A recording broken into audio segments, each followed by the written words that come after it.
Hello and welcome to the Huddersfield Town preview show in association with Sportsbroker. I'm pleased today to be joined by Stephen Chicken and Richard Sutcliffe. How are you two both doing? Good, thank you. Excellent. Usually preview show just looks at the next game, but we didn't do an extra time at Preston given the time constraints and everything. So if we have a look back at that game quickly, Stephen, what did you make of it? Was it a 0-0 at somewhere that Town haven't won at since 1969, would you believe? So I think that's a point gained for me. It was for me as well. And I think my ratings were probably a bit enthusiastic on the basis of that, to be honest. But it's a rarity for you, I think. Yeah, I know. I'm normally the other way, if anything. But for me, I thought going into that game that a draw at Preston would be a good result, to be honest. Not just, the 1969 thing, I'm sure is a factor in some people's heads, but more pertinent for me is the fact that Preston have been so hard to beat since Ryan Lowe came in. You know, they'd only lost one game, or still only lost one game since he came in at the start of December. So, you know, that they've been up there with Town in terms of their form over the past couple of months. There's probably their fans would say they've had a few too many draws that should have been wins. I'm sure there's a few Town fans that would say that as well. So I think a draw there is good on paper, and I thought defensively there are some really good performances, particularly from Tom Lees. But I can understand some fans as well who might say, yeah, but we didn't really create anything either, which is fair because I don't think there was a shot on target there from Town. And Carlos said after the game, he basically said the same thing. He was pleased with what he saw defensively, but in attack, he maybe wanted to see a bit more. Did you manage to catch any of the game also, too? I didn't. I saw the highlights on Quest, and it didn't seem. Were there any? There was nothing in terms of Town's attacks. I did notice that, but you never know with the editing on that because it was a Wednesday night. But yeah, it sounds like he was right. But I'll go with what Steve said there in terms of how hard they are to beat because Sheffield United were there. It was just a fortnight ago, I think, maybe 3 weeks ago. And Sheffield United were 2-0 up, 20 minutes to go. Preston down to 10 men. And yet Preston came back and got a point. And really, but for Conor Hourihane, where he ran 80 yards to pull off a tackle on the edge of his own area, they probably would have lost because that was like the 93rd minute. And they're just a side who never give up. Preston, again, at Bramall Lane, they equalised in the 95th minute for another 2-2 draw. So I think on the balance, I think that's a cracking point for Town, especially on the back of the results they've had. You know, it's the old adage, isn't it? You win at home, draw away, you get promoted. Yeah. Stephen, it felt to me like a game that a couple of months ago, before this 13-game unbeaten run, that might have been a game that Town probably lost 1-0. Is that a sort of fair feeling from that game? I think so. I think they did a better job in this game of not getting suckered in too deep. I think particularly after you had, Cameron Archer was trying to make those runs in behind. Matty Pearson was just about holding on to him for a couple of them. And that's praise of Matty Pearson because I think other players he would have got past Archer on that kind of form. And Johnson was a handful on the left as well. I think it would have been easy for Town to go, they're trying to run us here. We need to drop deeper. But they sat a bit, they were able to sit a bit higher. They were a bit braver with that kind of thing. Got away with a couple of penalty decisions again. I think probably one of them should have been given, to be honest. But there you go. There's a bit of a wave of luck at the moment, and you need that on your side at times. I thought they showed some positive signs. It's just a shame that when he got on the ball, it was, I think particularly as Carlos said, second half, you were better at getting sort of through the third and into the final third, but weren't really able to create anything at the end of it after that. So there's things to work on there. But this is the team that's fifth in the table, not the team that's first. You might expect that. Yeah. Richard, is it fair to say that this is a sort of result that is indicative of a side that are in a 13-game unbeaten run, and it's one where if you were a bit more win-loss, a bit more inconsistent, you might have dropped some points there and lost the game rather than sticking it out and getting a draw and having that habit of actually getting a result from somewhere. So I think you've got a good point. Not just the last 2 seasons, the last 3 seasons in terms of Town, because it's the psychological thing. Sheffield United have come out the other side now faster than Town did, but I'd say for the first 2-3 months of this season, Sheffield United were in exactly the same state Town were in when they dropped out of the Premier League. In fact, they were hurting. They've been beaten up week after week in the Premier League last season, and it takes its toll on you emotionally as much as anything. And I mean in the stands as well. Yeah. Because you're in the stands and there's that air of resignation. Because when obviously it's been a bit different with the pandemic, and obviously Sheffield United fans weren't there last season.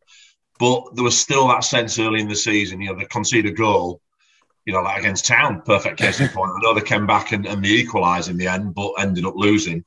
But it was that sort of thing. If it can go wrong, it will go wrong. And that does transmit to the pitch and it's human nature. If you've been on the end, I think I've said to you on this before that I remember interviewing Jonathan Hogg in that relegation year.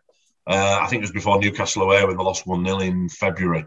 And he says, we just feel like a boxer who's just taken one too many beatings. And it's right. And, if Town were having that sort of season this year, then the sort of pressure that came under at Deepdale, and, like I say, all I've seen is the chances. But there were chances, but you don't keep them out.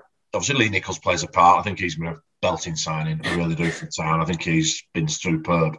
He's really, really done well, and he plays a big factor in that. But I do agree there that I think they would have lost that game, not necessarily 1-0. It might have even been 2-0 last season, and certainly the season before when, and I'm not saying bottom lips were out, but chins were on the floor. And it's hard. It really is hard.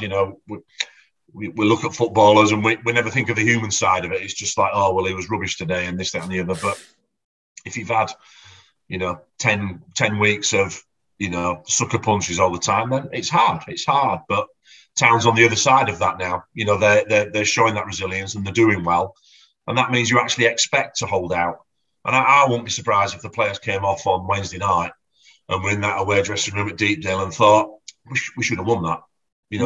There's a missed opportunity there. And that's the change in mentality that Carlos has brought about. And I think, he's done an incredible job for me at Huddersfield. Yeah, I think the main line that he said in his post-match interview was that he wasn't satisfied with the point. I think most people probably were, but he wasn't. Yeah. And that's a progression, as you say. If we turn our eye to Saturday morning, Saturday early afternoon, 12:30 against Sheffield United. It's a team you know a lot about, obviously, but it's a completely different kettle of fish to what it was at the start of the season. You referenced that game already, that 2-1 that Levi Colwell nicked in the dying moments. What sort of a side are Town coming up against on Saturday? Because it's not the one that we played at Bramall Lane earlier on in the year. No, very, very different. But then Huddersfield are a very, very different prospect as well. I think back to that game in, I think it was the fourth game of the season, wasn't it? And 3 days earlier, United had been walloped 4-0 at West Brom, and it could have been 8. And I remember I remember going to that game, and I actually said to somebody before, I said, look, Huddersfield have struggled the last few years. This could be just the right game for Sheffield United, could this, just to bounce back. But it wasn't, because they dug in and Sheffield United just struggled. They didn't create anything. The first month of the season, they got 1 goal and 2 points in 5 games. And that 1 goal was in the 91st minute against Town when Billy Sharp scored. They were really struggling because the manager had come in and with hindsight tried to change everything too fast. For 5 years they played with a 3 at the back and wing backs, and then straight away start of the season he came in and played with a back 4. Interestingly, the only time he played with a back 3 in the first 3 months of the season was against Town, and but it didn't work, because they just didn't play well. Town got the game plan right. They sort of held it for 70 minutes, and then just sort of opened up a little bit. Got the goal, fantastic ball from Thomas when Karoma went through. Obviously, Fodringham saved, but he got the rebound. And then when Sheffield United got that equaliser, that should have been the sign you thought, oh, well, they're going to push on here. But Town, from somewhere, got the belief and got the winner.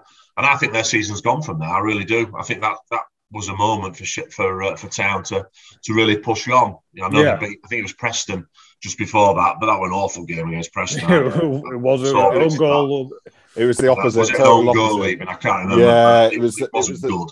It was the total opposite of the game we just had, where it was 2 good sides cancelling each other out. It was 2 sides low on confidence, and sort of that random goal. I remember after that Sheffield United game, I think they walloped Reading 4-0. And you thought, you just think that could have been a moment for them. But going back to the original thing, Sheffield United now, they're a very, very different team under Paul Eckenbottom. They get the ball forward a lot faster.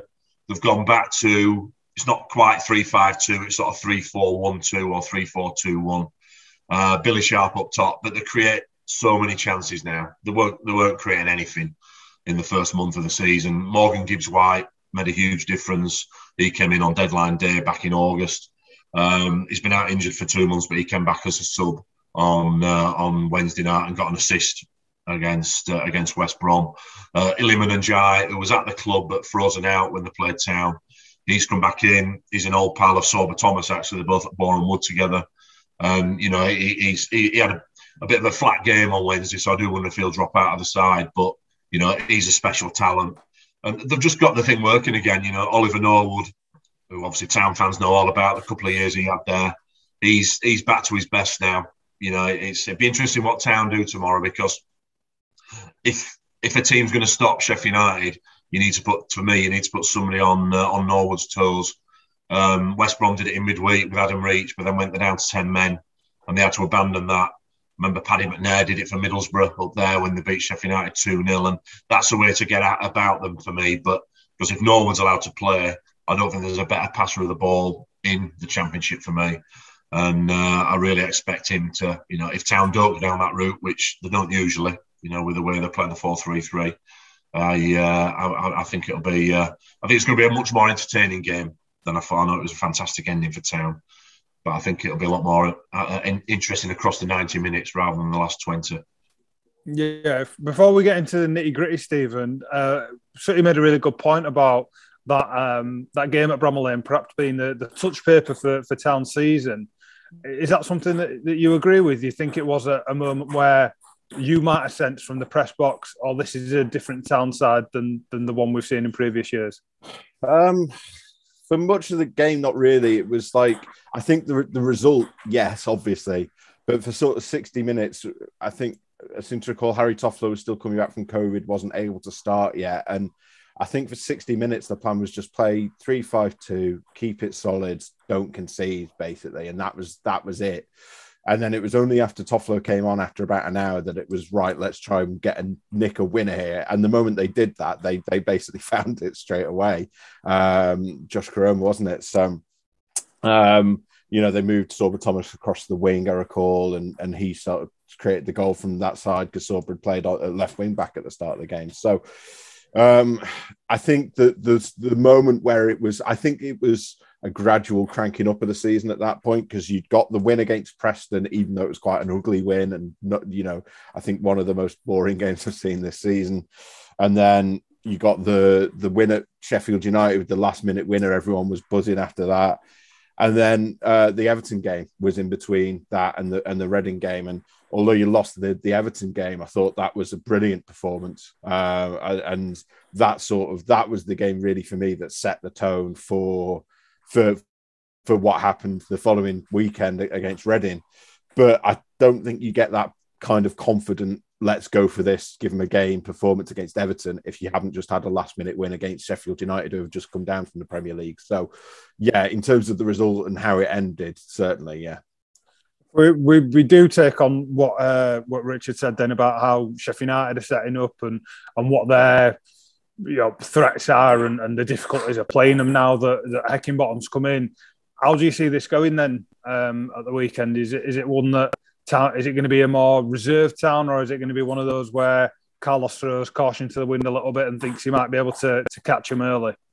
Yeah, somewhere in between, I think. But being at home, I think you do need to go for it. Carlos has made clear he wants a win out of every game. He wasn't happy with that point against Preston, and I think especially at home, he'll want wins. Obviously, this is a bit of a 6-pointer potentially as well. The way Sheffield United have been sort of storming up the table and still got games in hand on Town. A win would really go a very long way for them. But I think it's, as ever, if you can't win it, you make sure you don't lose it. Make sure Sheffield United don't make up that ground. But I think, we've seen recently Town are quite good at being the team that go ahead first. That's happened more often than not this season.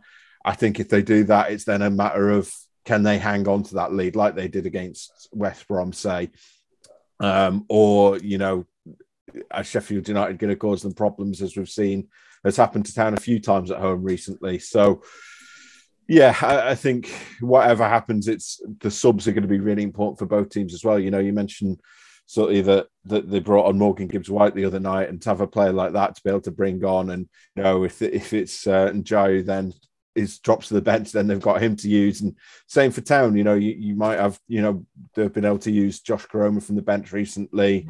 They've had Pippa from the bench, Carol Eighton from the bench, and I think part of the issue, as Carlos has sort of indicated, is that with those conceding those late equalisers has been, maybe they've tied a little bit from the press in the first half. I expect this will be a game where that's especially going to apply. And I think it's then whether you can then be intelligent enough when the legs are flagging to start using your technique, start using your game management to see a game out. But honestly, it's a very difficult one to predict. It's easy to sit here and say this is what they've done recently. They'll score first half and then try and defend it. Sheffield United could easily come and score first 5 minutes if they're not careful. They're a good side. So, it really could go myriad ways, really. What sort of side would you put out then, Stephen? If you were, in the dugout of the weekend, what team would you pick? I think it's quite difficult just because you don't know whether Blades are going to play a front two or a lone striker. Because as he says, they've had the 3-4-1-2 and the 3-4-2-1. So we know that Carlos likes to change it based on however many strikers they have. But I do wonder if this game you match them up either way. You go for, it depends on Pippa as well. We're recording this before we have spoken to Carlos before the game, so we're not sure what Pippa's availability is. But I think I would be tempted to go three at the back, keep Ollie Turton in a back three, maybe have Sorba at wing back, and then it's whether you want to go with a front two of Rhodes and Ward perhaps, or whether you stick with Dwayne Holmes and Danel Sinani behind Danny Ward. I don't think those two had the best game against Preston, but we know that they can do it on their day, and they're very flexible players as well. We've seen Sinani play as a striker recently, so if you wanted to stick him up there alongside Danny Ward, that's a possibility. Yeah, there's always the possibility that Carol Eighton comes into the side as well, and exactly. That threat of Norwood that Sutty was talking about, and an extra body in midfield to let Hoggy essentially go and mark Norwood out of the game might be another option. Is there anyone, Sutty, that you think sticks out particularly in Town's lineup that Sheffield United should be worried about? Well, so touched on Sorba Thomas. I think he's got 8 assists. I know quite a few of those are from corners and free kicks. I'm going to be fascinated. Obviously, he's not here yet. The new lad they signed from Chelsea, they signed a special talent there. I know he's not due up in Huddersfield until the middle of the month, but it's probably a good thing from the reviews I've had of him that Sheffield United are playing him now rather than sort of middle of March when he's going to be coming back into the side. I always like Toffolo going forward. I think he brings a real threat out wide, particularly if he's played in a wing back. Danny Ward, you can't look past his goals this season. He's obviously had a horrible season last year with the injuries, and just he must have wondered what he was, what he'd done really to deserve that. And obviously, Town fans were thinking, well, why have we signed him? Well, I think everyone's seen this season. He brings everything together. He's fantastic, really. He brings. You mentioned the talent they've got there in support. Whether it's Holmes, Koroma, Sinani. He's the glue that brings all those together, really, and he's adding goals this season. So you can't look beyond him. Lewis O'Brien, I think, is a fantastic footballer. I saw him when he was at Bradford in an awful Bradford team. Player of the year that year when they got relegated. A young kid, didn't have any senior football behind him at all, and yet he looked totally at home. And you thought he's going to be a special talent. And I thought Town had a great window. I really did, in terms of who they signed and holding on to Colwell. But I don't know if there was any interest in the end, but holding on to O'Brien for me was huge for the playoff push because he's a fantastic footballer. He gets kicked left, right and centre. He really does. And he does. Goes back to the old days, doesn't it, of target, hit somebody early and, but then spare it around the team. Where I think I'm talking to somebody who went to watch Preston Town on Wednesday night, and they said sort of 3 or 4 of their players had a kick at him just to make sure if there was any yellow cards shown, then it was only going to be that rather than a red. Yeah, I think he's a fantastic player, I really do. But going at the back as well, Tom Lees, what a difference he's made. He's had so much unfair criticism in his career. I think I said this to you last time I was on here. At Leeds, he was a young lad in a struggling team, and he'd get a bit of flack. Same at Wednesday towards the end, and I never ever understood it because I don't think you ever find a more honest performer, and B, he's got a great football brain. He reads things, and you look at the big difference. I came down to see Carlos. I think it was end of January to interview him, and we've been about an hour and a half of fascinating stuff listening to him. But he was talking about the difference between this season and last season. And obviously what they needed to solve, and he said the defence, because it was just too. He didn't use the word leaky. I'm using it. But, they just conceded too many goals. And Tom Lees, I think, obviously Colwell's fantastic signing, Pearson fantastic signing, but a bit like Ward up front, I think Lees is the glue for everything really, because I just think he reads things, and he's a warrior. I think he's a fantastic footballer. So he might not get people off his seat and get people excited, but if Sheffield United are to get anything tomorrow, I'm presuming they're going to have to get past him unless he's picked up an injury. I don't like this short turnaround. I think it's crazy that this game's 12:30 when they both played Wednesday night. Why they come play Tuesday night if you're going to play, or if you're going to have a Saturday. I think it's a worthy fixture for the TV, but it seems harsh to, it's 2.5 days between the final whistle on Wednesday night for both of them, and then kicking off in a Yorkshire derby, and it's a big one as well. Like Steve said, if Town win, that cushion, there's a lovely cushion on Sheffield United, even with those games in hand and most of them being at home. But if Sheffield United can win, I think it's down to a point.